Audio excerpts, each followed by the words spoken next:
Planning to build your dream home. Don't just pick any contractor. Choosing the right one saves you from headaches and extra costs. First tip: make sure your contractor is licensed and registered.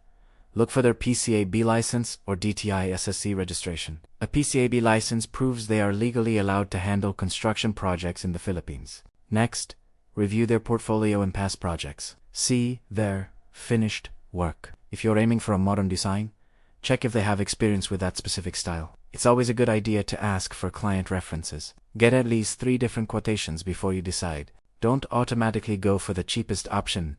It might mean they're cutting corners on materials and quality. Make sure the estimate is detailed.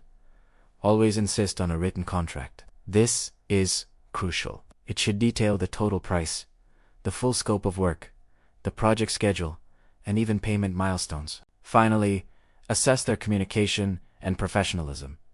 Choose someone who communicates clearly and explains things well. A project runs much smoother when you're dealing with a true professional. Remember, a beautiful home starts with a great builder and a homeowner who knows how to choose one. Do your research, ask the right questions, and trust only legitimate contractors. This ensures your home is safe, durable, and worth every peso.